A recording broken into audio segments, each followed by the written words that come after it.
जी अस्सलाम वालेकुम girls. This is our fourth lecture of maths, chapter number 4, and in previous 3 lectures we have completed our exercises till 4.2, and today we have to start with 4.3. Before starting the exercise, we should have some basic concepts regarding geometry. First of all, we know that the lines, there are 3 types of main lines. First, which is the horizontal line, second, a vertical line, and third one, a slanting line. Now, any line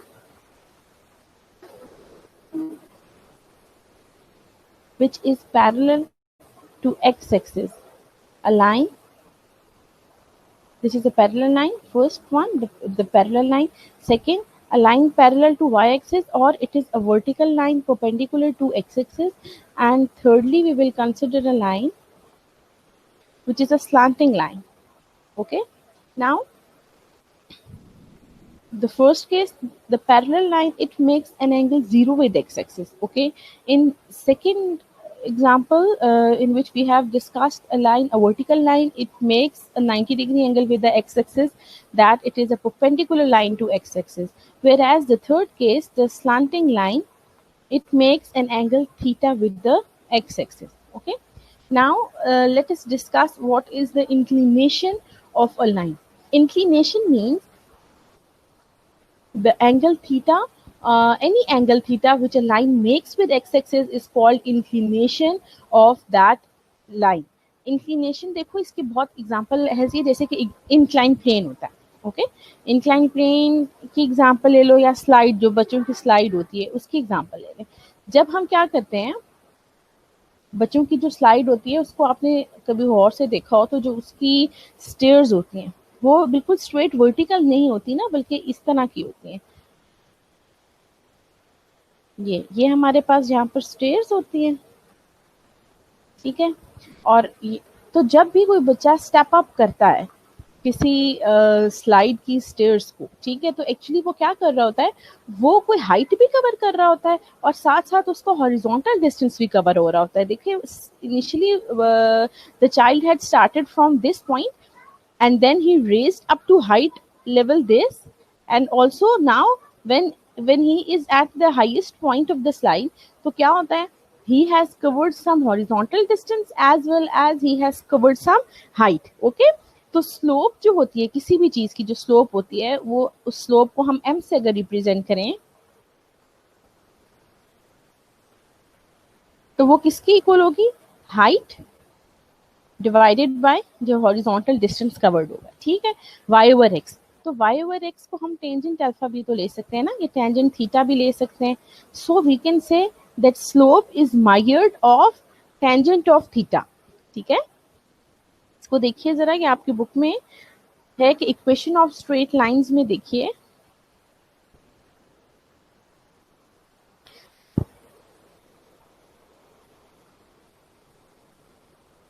note देखिए, if L is parallel to x axis then alpha is 0. If L is parallel to y axis then angle alpha is 90 degree. Slope और gradient of a line, उसको हम किससे represent करें, m से represent करें, which is equals to rise divided by run. Rise is y क्योंकि rise हम vertical direction में कर रहे हैं, running क्योंकि वो horizontal distance cover हो रहा है. That is the reason we have written slope as y divided by x and it is equals to tangent of alpha. So, in analytical geometry, slope or gradient of a non-vertical straight line with alpha as its inclination is defined by m is equals to tangent of alpha. Okay, slope को represent करते हैं m से and defined as tangent of alpha. Now, if L is a horizontal, तो its slope is 0. Slope तो है ही क्या, slope तो होती है कि एंगल विद एक्स एक्सिस क्या है. तो जब वो पैरेलल है एक्स एक्सिस को, हॉरिजॉन्टल लाइन है, तो स्लोप तो नहीं होगी ना, स्लोप 0 हो गई.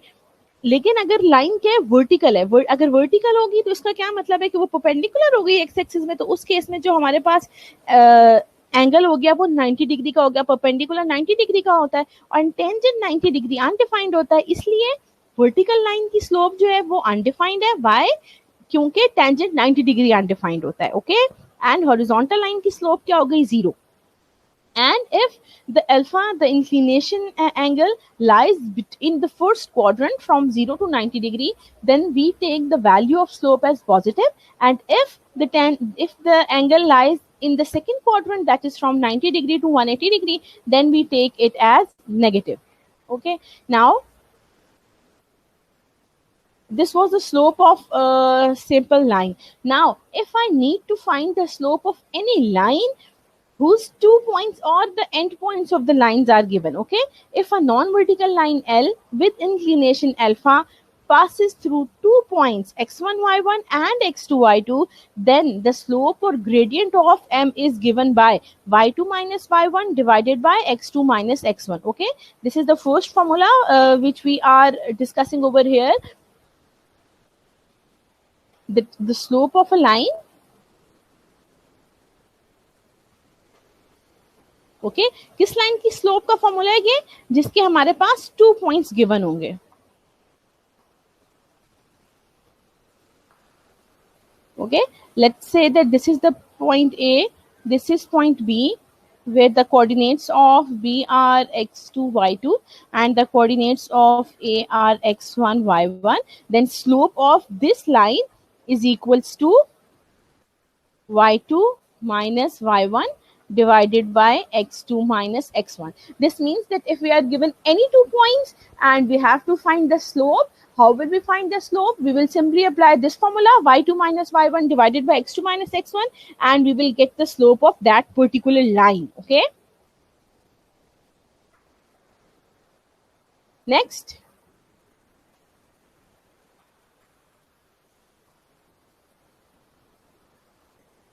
This is the note that the slope is not equals to these values, y2 minus y1 over x2 minus x1, and this if the line is horizontal.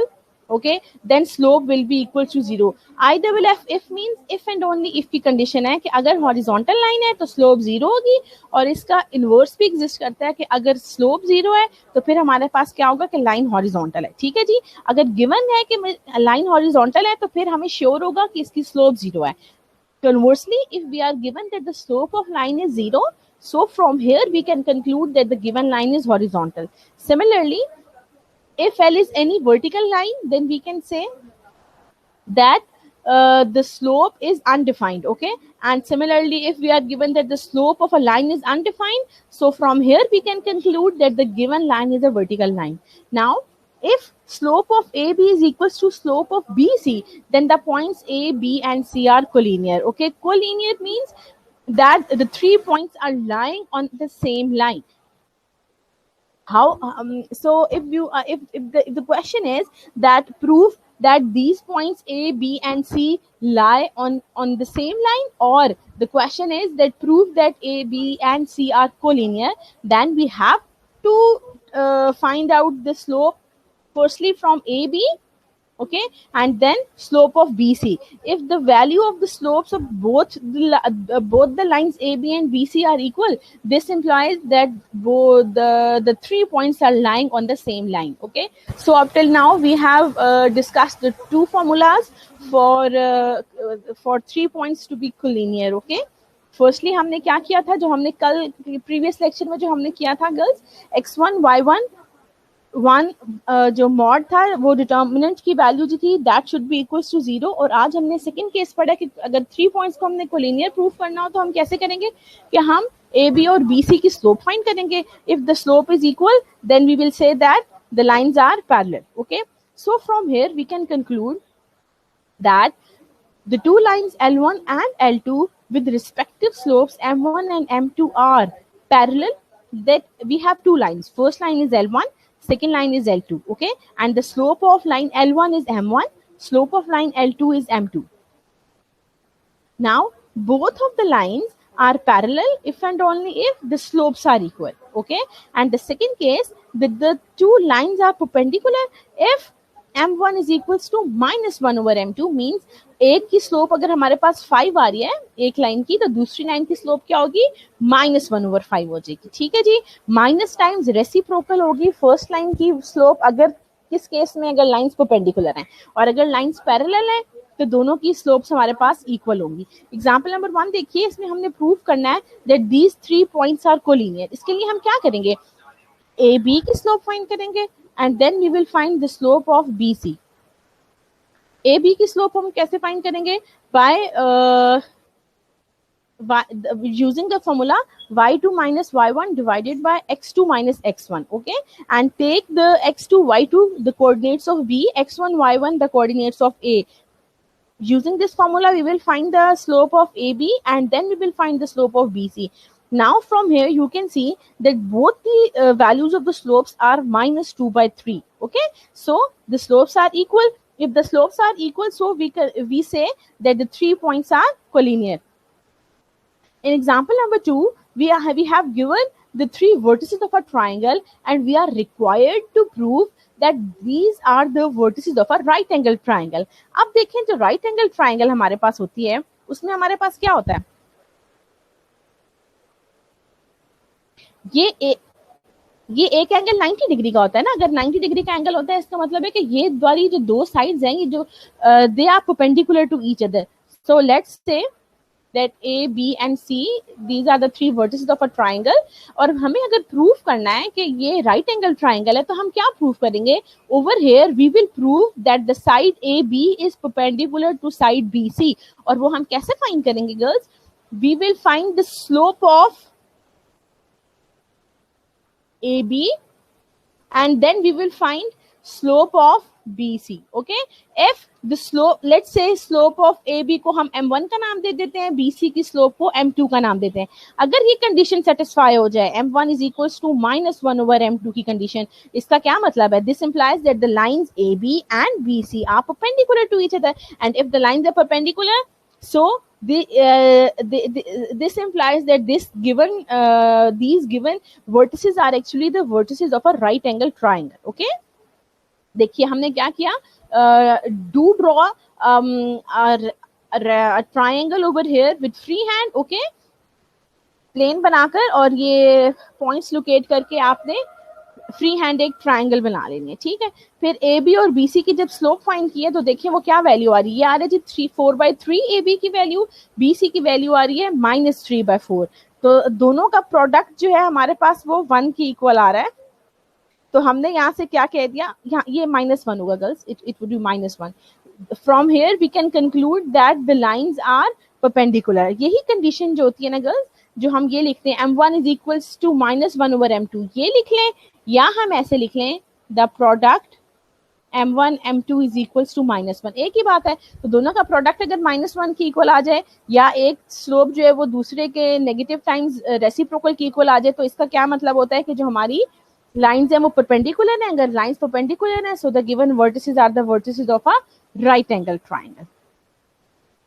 Next, equation of straight line parallel to x-axis or perpendicular to y-axis। अब देखें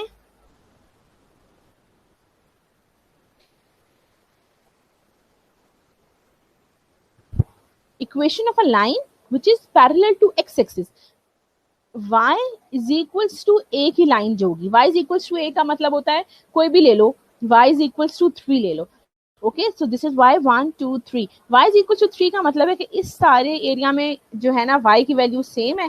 y is equal to a is the equation of a line which is parallel to x axis, okay.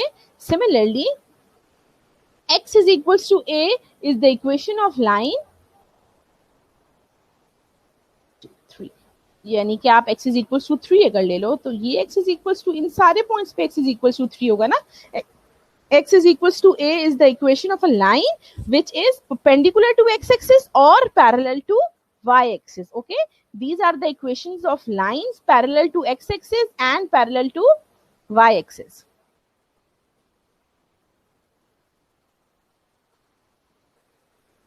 Okay, now take the note that if the value of a is positive then the line is above the x-axis, if the value of a is less than 0 means negative value है, then line will lie below the axis, okay, and if the value of a is 0 then the line becomes the given axis, okay।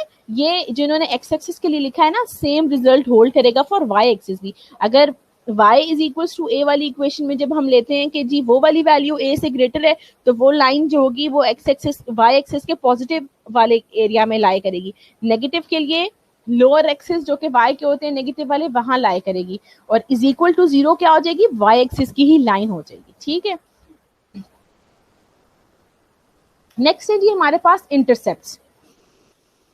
If a line intersects x-axis at a point A0, then A is called as x-intercept. And if the line intersects y-axis at a point 0B, then B is called the y-intercept. देखिए जैसे कि अगर हम draw करते हैं कोई भी line,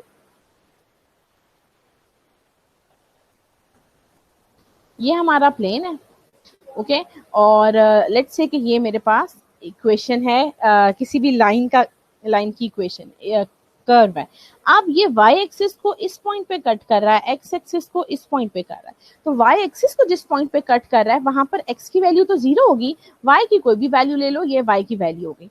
इस पॉइंट के ऊपर हमारे पास यहाँ पर x की तो कोई वैल्यू लाई करेगी, लेकिन a की वैल्यू हमारे पास, सॉरी y की वैल्यू क्या हो जाएगी, इस पॉइंट पर 0 हो जाएगी। Okay, so this B is called as the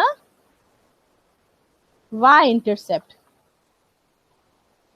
and this A is called as x-intercept. Okay, now we have to write we have to understand rather what is the slope intercept form of equation of a straight line. ठीक है, अभी तक हमने पढ़ा कि slope क्या होती है, ठीक है, फिर हमने पढ़ा कि इंटरसेप्ट्स क्या होते हैं। एक्स इंटरसेप्ट क्या होते हैं कि लाइन एक्स एक्सिस को जिस पॉइंट पे कट करती है that is called as the x intercept, और लाइन वाई एक्सिस पे वाई एक्सिस के जिस पॉइंट पे कट करेगी, जाहिर है वाई एक्सिस के ऊपर तो एक्स 0 होता है ना, तो वो वाला जो पॉइंट होगा y का that is called as y axis. Okay, now what is slope intercept form? The equation of a non-vertical straight line, non-vertical means कि वो 90 डिग्री का एंगल नहीं बना रही एक्सिस के साथ, बल्कि एक्स एक्सिस के साथ किसी भी एंगल पे लाइन लाई कर रही है, and that is a straight line but non-vertical line. So equation of non-vertical straight line with slope m and y-intercept c. Okay, y-intercept क्या दिया हुआ है इसका, c दिया हुआ है, तो पूरा कोऑर्डिनेट क्या बन जाएगा उस पॉइंट के ऊपर, 0c बनेगा, क्योंकि ये y-intercept c है तो x उस पॉइंट पे 0 हो जाएगा। ठीक है जी, equation of a non vertical straight line with slope m and y-intercept c is given by y is equals to mx plus c. You have to learn this equation. This equation is called as slope intercept form, where m represents the slope and c represents the y-intercept. Proof देखिए इसका, let pxy be any arbitrary point of the straight line with slope m and y-intercept as 0c. Okay, then pxy lie on the line, so slope of the line is, हमने क्या किया, जो हमारी ये line थी, ये एक straight line है which is non vertical line, इस पे इस लाइन के ऊपर के p पॉइंट एग्जिस्ट कर रहा है एक्स वाई, और ये इसका इंटरसेप्ट हमें गिवन है कि जी इसका c इंटरसेप्ट है। ठीक है, हमने इस लाइन की स्लोप फाइंड करनी है। स्लोप फाइंड करने के लिए हमें क्या पता होना चाहिए, उस लाइन के कोई भी 2 पॉइंट्स पता होने चाहिए। तो हमें ये 2 पॉइंट्स पता है ना, एक पॉइंट C पता है, एक पॉइंट P पता है। तो over here for calculation of slope we will use the formula y2 minus y1 divided by x2 minus x1. So slope m is equals to y2 की वैल्यू y2 और x2 हम ले रहे हैं p के कोऑर्डिनेट्स, y2 की value y हो गई, y minus c divided by x minus 0। Next step में क्रॉस मल्टीप्लाई करेंगे तो mx हो जाएगा, mx is equals to y minus c, और y की वैल्यू क्या हो गई जी, mx plus c. This is an equation of this given line which is in slope intercept form.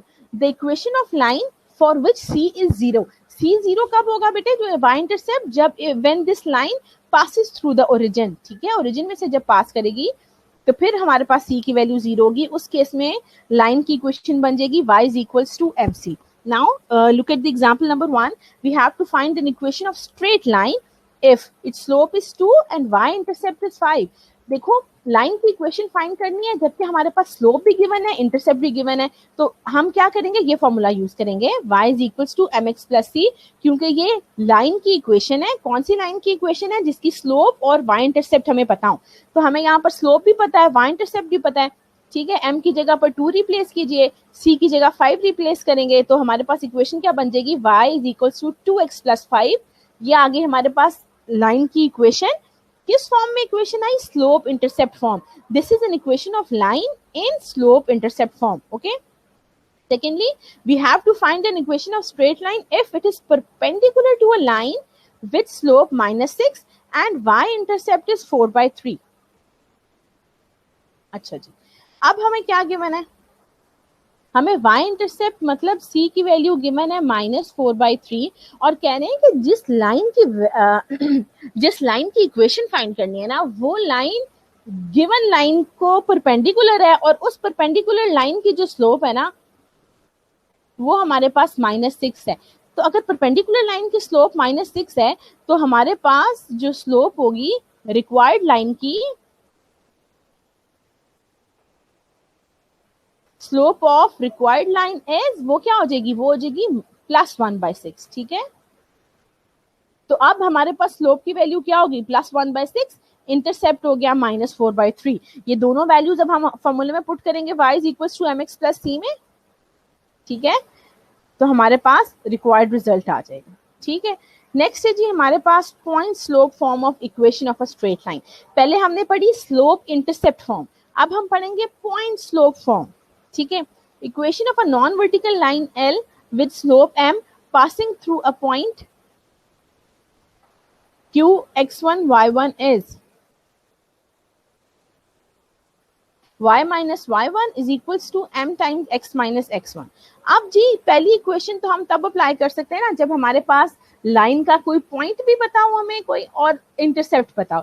अब लेकिन अगर मुझे कोई पॉइंट नहीं पता, सॉरी इंटरसेप्ट नहीं पता लाइन का, लेकिन हमें क्या पता है कि लाइन की स्लोप पता है और लाइन का कोई पॉइंट पता है, तो फिर हम ये वाला फॉर्मूला यूज करेंगे। This is called as point slope form. ठीक है, पॉइंट स्लोप फॉर्म इसलिए कहते हैं क्योंकि x1 y1 वो पॉइंट होता है required and m over here represents the slope. Okay, इसका प्रूफ देखिए, let P x y be any arbitrary point of the straight line. P x y कोई भी आर्बिट्रेरी पॉइंट है, P x one y one भी इस line के ऊपर लाई कर रहा है और लाइन की जो इक्वेशन है, लाइन की जो स्लोप है that is m। Okay, now since the line is passing through the point P and Q and both of the points are lying on the line, तो हम स्लोप की value अगर question में given ना भी हो और हमें 2 पॉइंट्स गिवन हो, तो हम 2 पॉइंट्स से स्लोप फाइंड कर सकते हैं। ठीक है, कैसे फाइंड कर सकते हैं, y2 minus y1 divided by x2 minus x1 से स्लोप फाइंड कर सकते हैं। ये स्लोप की इक्वेशन है, तो इसी स्लोप की इक्वेशन से हम नेक्स्ट टाइम इसको क्रॉस मल्टीप्लाई करो तो जो फॉर्म बनेगी y minus y1 is equal to m times x minus x1, ये हमारे पास किसकी फॉर्म बन गई, पॉइंट स्लोप फॉर्म। कि अगर हमारे पास क्वेश्चन में 2 पॉइंट्स गिवन है या 1 पॉइंट और स्लोप गिवन है, दोनों केसेस में हम ये वाला फॉर्मूला यूज कर सकते हैं। ठीक है, so let's have a quick look at the exercise. हम साथ साथ देख लेते हैं क्योंकि this exercise is bit lengthy, तो इसको हम साथ साथ लेकर चलते हैं।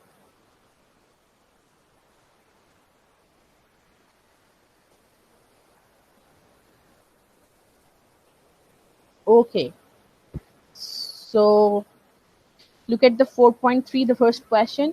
Find the slope and inclination of the line joining the points.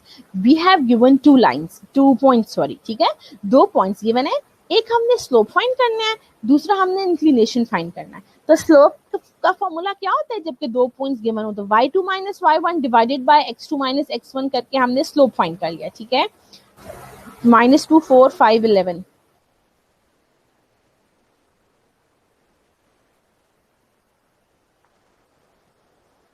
ये है बेटे हमारे पास 2 पॉइंट्स गिवन। ठीक है, let's say this is the point A, this is point B. We have to find firstly the slope. Okay, तो slope of A B will be represented as m। उसकी value क्या होगी, y2 minus y1 divided by x2 minus x1। Okay, तो y2 की value क्या है, 11 minus 4 divided by 5 plus 2, 11 minus 4 is 7, 5 plus 2 is 7, तो value क्या आ गई हमारे पास, 1 आ गई। ये मेरे पास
Okay, so we have found the value of slope m is equals to 1. Okay, in question he was asking that we have to find the slope of the these 2 points a b and also the angle inclination alpha. Okay, angle भी हमने find करना है. So m की value तो आ गई हमारे पास 1.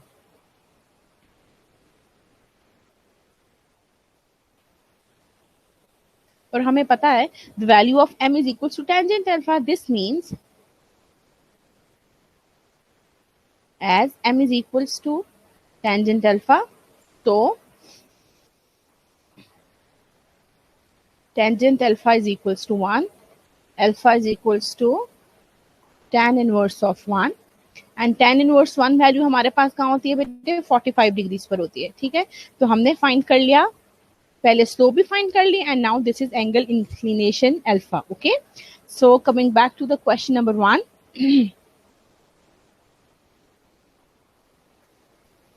Yes, find the slope and inclination of the line joining the points. ठीक है, और अगर हमने लाइन ड्रॉ करनी हो तो हम क्या करेंगे, ये सिंपल प्लेन पे एक्स और एक्स एंड वाई एक्सिस पे हम अपना स्केल लेंगे, do take equal intervals on x axis and y axis, और फिर ये जो दोनों हमारे पास ऑर्डर पेयर्स गिवन है इनको लोकेट करके इन दोनों पॉइंट्स को ज्वाइन करेंगे. Since it is a line तो इसके दोनों एंड्स पे हमने एरो हेड लगा दिया. ठीक है जी, इसी तरीके से आपका जो सेकंड और थर्ड पार्ट है वो सॉल्व हो जाएगा. Now coming to question number 2.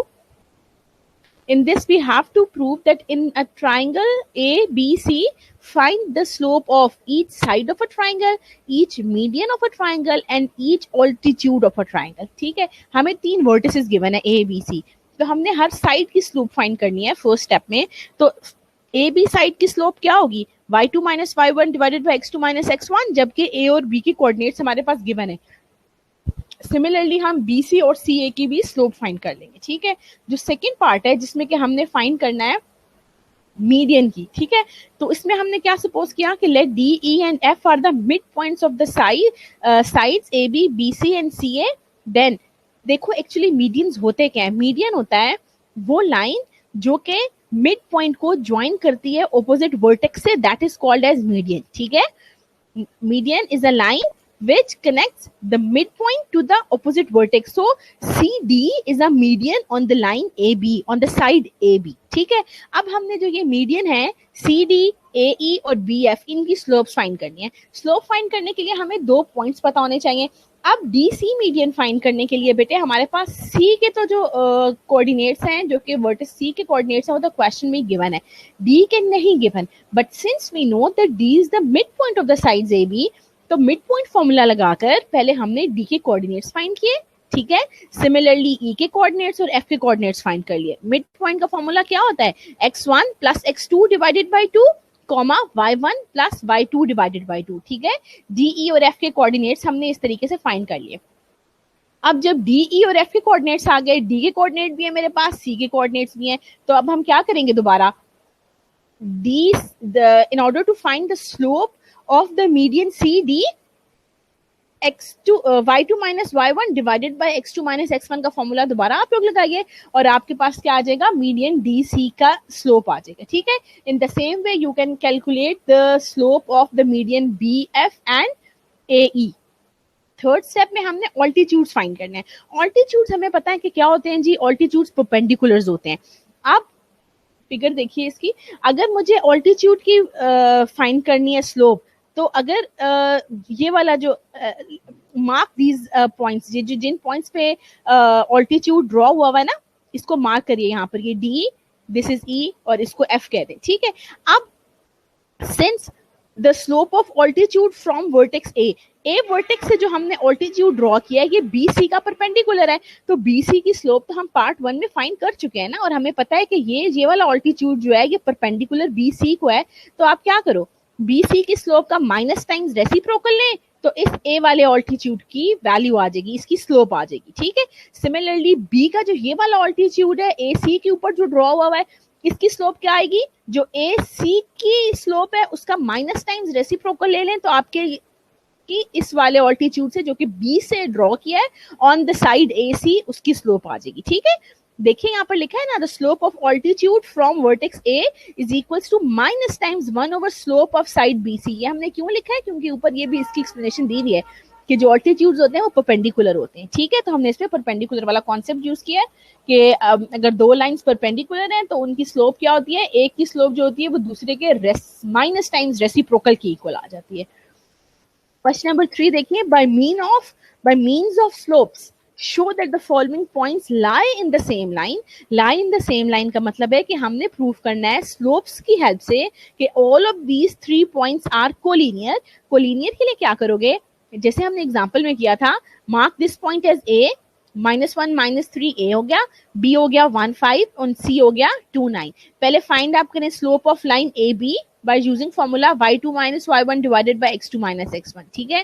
फिर आप फाइंड कीजिए स्लोप ऑफ बी सी। अगर तो दोनों की वैल्यूज इक्वल आ रही हैं, इसका मतलब है कि the points A B and C are collinear, that is they lie on the same line, ठीक हो गया। नेक्स्ट क्वेश्चन नंबर 4 देखिए,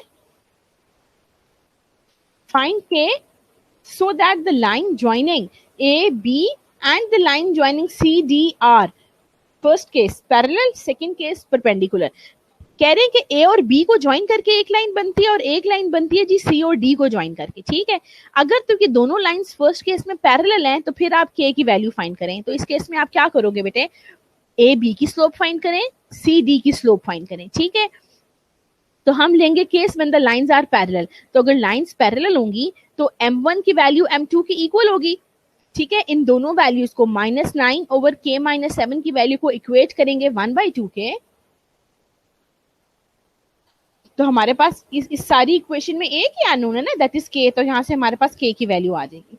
सेकंड केस के जब लाइंस परपेंडिकुलर है तो उस केस में हम क्या करेंगे, जो हमने m1 m2 की वैल्यूज फाइंड की हुई है, तो sum of this product of the slopes is equals to -1। Again इनको मल्टीप्लाई करें तो आपके पास एक इक्वेशन बनेगी और इस इक्वेशन में एक ही अननोन है, दैट इज के। तो दिस इज द केस कि जब लाइंस पैरेलल थी तो के की वैल्यू -11 आई, and when the lines are perpendicular तो फिर उनकी वैल्यू क्या आ गई, 23/2। Now come to question number 5। Using slopes show that the triangle with these vertices is a right triangle। ये बिल्कुल वैसा क्वेश्चन है बेटे जैसे भी हमने एग्जांपल की थी पहले, कि हम क्या प्रूव कर देंगे कि कोई सी भी जो दो साइड्स हैं उनकी जो स्लोप्स का प्रोडक्ट है वो -1 की इक्वल आ रहा है, ठीक है ना। क्वेश्चन नंबर 6 देखिए, the 3 points A, B and C are the consecutive vertices of a parallelogram, find the fourth vertex। 3 vertices हमें गिवन है, A, B and C consecutive का है, इसलिए हमने A, B, C 3 consecutive vertices ले लिए parallelogram के। हमने क्या करना है, फोर्थ वर्टेक्स के कोऑर्डिनेट्स फाइंड करने, ठीक है। अब जबकि हमें गिवन क्या है कि ये पैरेललोग्राम है, अगर पैरेललोग्राम है तो जो ए बी साइड है this will be parallel to C D. अगर ये साइड इस साइड के पैरेलल है तो इन दोनों की स्लोप्स भी आपस में इक्वल होंगी, ठीक है। Similarly B C is parallel to A D, ये दोनों साइड्स पैरेलल हैं तो इन दोनों की स्लोप्स आपस में इक्वल होंगी। फर्स्ट स्टेप में हम क्या करेंगे, हम चारों साइड्स की स्लोप फाइंड करेंगे, A B B C C D D A, ठीक है। 4 साइड्स की स्लोप फाइंड की। फिर since A B C D is a parallelogram, इसलिए ऑपोजिट साइड्स की जो ऑपोजिट साइड्स पैरेलल होंगी, अगर पैरेलल होंगी तो उनकी स्लोप्स को आपस में इक्वेट कीजिए। उनको इक्वेट करने से आपके पास 2 इक्वेशंस बनेंगी, ठीक है। ये equation number 1 and this is equation number 2। 2 equations है हमारे पास और 2 ही अननोन्स हैं। इनको साइमल्टेनियसली सॉल्व करके और हमारे पास ए बी की वैल्यूज आ जाएंगी, which are the values of the fourth vertex of parallelogram. Question number 7 will be solved on the same lines.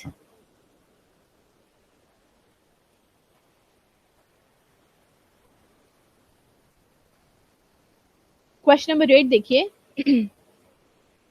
2 pairs of points are given.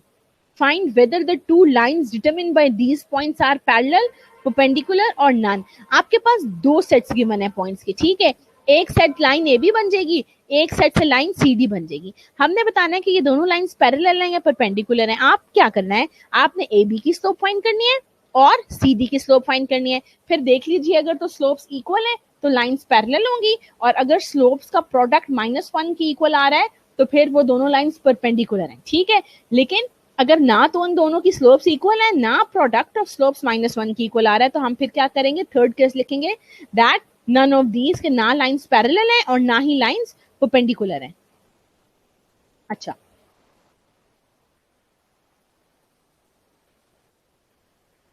Question number 9 देखिए, find an equation of horizontal line through 7 - 9 and the अच्छा जी, अब हमने एक horizontal line की equation find करनी है जो कि इस पॉइंट में से गुजर रही है। ठीक है, अब देखो लाइन हॉरिजॉन्टल है, तो अगर लाइन हॉरिजॉन्टल है इसका मतलब है हम क्या कहते हैं, हॉरिजॉन्टल लाइन का तो इंक्लिनेशन एंगल ही नहीं होता, इसलिए उसकी स्लोप क्या होती है, जीरो होती है। ठीक है, तो इस केस में आपके पास स्लोप की वैल्यू क्या गिवन है, जीरो गिवन है, पॉइंट क्या गिवन है, 7 - 9। लाइन की इक्वेशन फाइंड करने के लिए ना हमारे पास दो चीजें होनी चाहिए, या तो एक स्लोप और एक पॉइंट होने चाहिए, या दो पॉइंट्स होने चाहिए। ठीक है, इस केस में हमारे पास एक स्लोप और एक पॉइंट है, तो हम point slope form find use करेंगे, y - y1 is equals to m times x - x1। यहां पर जो लिखा है देयरफॉर इक्वेशन ऑफ लाइन, तो आप लोग लिखें therefore equation of a line in point slope form. ठीक है, पॉइंट स्लोप फॉर्म, जिसमें कि पॉइंट हमारे पास कौन सा है, 7 - 9 एंड स्लोप इज 0, तो y - y1 is equals to m times x - x1 हमने यूज किया है इसमें। ठीक है, सिमिलरली सेकेंड वर्टिकल लाइन है एक्सक्यूज मी, उसमें आप जो है ना m की वैल्यू वो इन्फिनिटी पुट करोगे, इन्फिनिटी एक्चुअली 1/0 होता है। ठीक है, थर्ड केस देखिए, हमने उस लाइन की इक्वेशन फाइंड करनी है जो कि बाइसेक्ट कर रही है फर्स्ट एंड थर्ड क्वाड्रेंट का with making an angle 45 degree with the x axis. अच्छा, अब देखो अगर मुझे एंगल बताओ तो स्लोप की वैल्यू किसकी इक्वल होती है, टेंजेंट अल्फा की इक्वल होती है, तो टेंजेंट अल्फा मतलब टेंजेंट 45 डिग्री, m की वैल्यू मेरे पास 1 गिवन है। ठीक है, और क्योंकि ये हमारे पास जो लाइन है ये बाइसेक्ट कर रही है फर्स्ट एंड थर्ड क्वाड्रेंट को, देखें फर्स्ट और थर्ड क्वाड्रेंट को बाइसेक्ट करने वाली लाइन कैसे होगी, ये है ना फर्स्ट थर्ड को क्वाड्रेंट को बाइसेक्ट करने वाली, तो ये देखो कहां से पास कर रही है, ये ओरिजिन में से पास कर रही है। इसका मतलब है कि हमें क्या क्या गिवन है, हमें एक गिवन है कि ये इस लाइन की स्लोप की वजह से जो इसका एंगल 45 डिग्री गिवन है वहां से हमने स्लोप फाइंड कर ली, और क्योंकि ओरिजिन में से पास कर रही है तो हमें एक पॉइंट भी मिल गया, तो again we have used the point slope form. ठीक है, लास्ट जो पार्ट है इसका, इसमें लाइन जो है बाइसेक्ट कर रही है सेकंड और फोर्थ क्वाड्रेंट को, अगेन ओरिजिन में से तो पास करेगी, तो पॉइंट कौन सा मिल गया यहाँ से, 0 0, और एंगल 135 का गिवन है, तो स्लोप की वैल्यू यहाँ से -1 आ गई। ठीक है, इसमें भी पॉइंट स्लोप फॉर्म लगाकर हम लाइन की इक्वेशन फाइंड कर लेंगे। अच्छा, अब क्वेश्चन नंबर 10 में देखें, find an equation of a line through point a -65 and slope 7। ये बिल्कुल वैसे ही करेंगे जैसे भी हमने क्वेश्चन नंबर 9 किया कि हमें स्लोप भी गिवन है और पॉइंट गिवन है, पॉइंट स्लोप फॉर्म से हमने इसको सॉल्व करना है। ठीक है, question number part number 1, 2 and 3 आपसे सॉल्व हो जाएंगे। स्लोप अनडिफाइंड का मतलब है कि m की वैल्यू इन्फिनिटी गिवन है, इन्फिनिटी मतलब 1/0 पुट करेंगे आप लोग। ठीक है, जैसे कि अभी हमने प्रीवियस क्वेश्चन में किया था। अभी जो आपका पार्ट नंबर डी है इसमें हमारे पास दो पॉइंट्स गिवन है, -5 3 9 11। पहले आप क्या करोगे, स्लोप की वैल्यू यहां से फाइंड करोगे, y2 - y1 divided by x2 - x1 करके m की वैल्यू फाइंड कर ली। उसके बाद इन दोनों में से कोई भी एक पॉइंट यूज करो, y - y1 is equals to x times x - x1 में, x1 y1 में, इनमें से कोई सा भी एक पॉइंट आप लोग पुट कर सकते हैं। ठीक है, यहाँ से देख लीजिए सोल्यूशन, ये हमारे पास दो पॉइंट्स गिवन थे, पहले हमने स्लोप की वैल्यू फाइंड कर ली। ठीक है, ये जो दरमियान में हुई है ना, ये वाला, ये आपके पास स्लोप की वैल्यू है। ठीक है, और y - y1 is equal to m times x - x1, इन्होंने पॉइंट पुट किया हुआ है -3 - 5, आपकी मर्जी, आप ये पॉइंट भी पुट करोगे तो लाइन की इक्वेशन ही आएगी। ठीक है, जो ई पार्ट है हमारे पास, ई पार्ट में हमारे पास y इंटरसेप्ट गिवन है और स्लोप गिवन है। ऐसी हमने एक एग्जांपल की है, इसमें आप लोग कौन सी इक्वेशन अप्लाई करेंगे, slope intercept form, y is equals to mx plus c, m की वैल्यू आपके पास -5 है और c की वैल्यू 7 है। ठीक है, एफ पार्ट में हमारे पास एक्स इंटरसेप्ट गिवन है, वाई इंटरसेप्ट गिवन है। एक्स इंटरसेप्ट गिवन है, इसका मतलब है कि कौन सा पॉइंट गिवन है, -3 0, और दूसरा कौन सा पॉइंट है, 0 -4। ठीक है, ये दो पॉइंट्स है, तो इसको डी पार्ट की तरह सॉल्व कर लीजिए। ठीक है, एफ एंड जी जो है ये आपके डी पार्ट की तरह सॉल्व हो जाएंगे। अगर इंटरसेप्ट गिवन है तो इंटरसेप्ट से हम पूरा कोऑर्डिनेट फाइंड कर सकते हैं, एक पॉइंट बन सकता है, तो दो पॉइंट्स बन जाएंगे। ठीक है, एफ और जी जो है आपके इस फॉर्म में सॉल्व हो जाएंगे। ओके, क्वेश्चन नंबर 11 देखिए, find an equation of perpendicular bisector of the segment joining the points A and B, हमने क्या करना है, इक्वेशन फाइंड करनी है परपेंडिकुलर बाइसेक्टर की। अब परपेंडिकुलर बाइसेक्टर देखो क्या होता है, इसकी दो प्रॉपर्टीज होती हैं जो कि इसके नाम से ही जाहिर हो रही हैं। फर्स्ट इज परपेंडिकुलर, पहली बात तो ये है कि ये 90 डिग्री के एंगल पे ड्रॉन हुई भी लाइन होती है। दूसरा, जब बाइसेक्टर लिखा है तो बाई का मतलब होता है two, okay, and section means portion.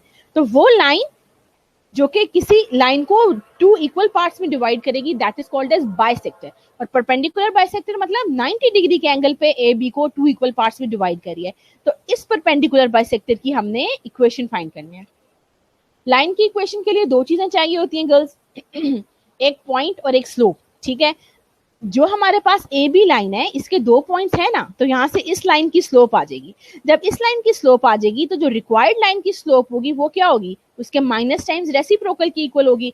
A B की स्लोप जो हमने फाइंड की तो 1/2 आई, तो रिक्वायर्ड लाइन की यानी कि जो परपेंडिकुलर होगी ए बी की, इसका स्लोप क्या होगा, माइनस टाइम्स रेसिप्रोकल, तो उसकी वैल्यू आ गई -2, ठीक है। और बाइसेक्टर है तो इसका मतलब है जिस पॉइंट पे ये ड्रॉ हुई है वो एग्जैक्टली मिड पॉइंट है इसका। तो ए बी का मिड पॉइंट ज्वाइन कर फाइंड कीजिए, x1 plus x2 divided by 2, y1 plus y2 divided by 2 के फॉर्मूला से। तो वहां से आपके पास क्या हो जाएगा, मिड पॉइंट आ जाएगा, पॉइंट आ गया, स्लोप आ गई। तो y minus y1 is equal to m times x minus x1 के साथ हमने परपेंडिकुलर बाइसेक्टर की इक्वेशन फाइंड कर ली। This is important question.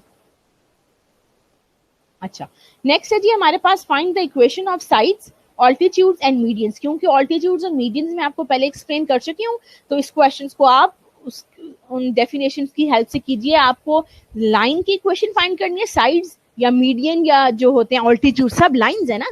तो लाइंस की इक्वेशन के लिए आपके पास दो चीजें होनी चाहिए, एक स्लोप और एक कोई भी वो पॉइंट जिसमें से कि लाइन पास कर रही है, ठीक है। Okay, question number 13 is find an equation of a line through this point and perpendicular to line having slope this.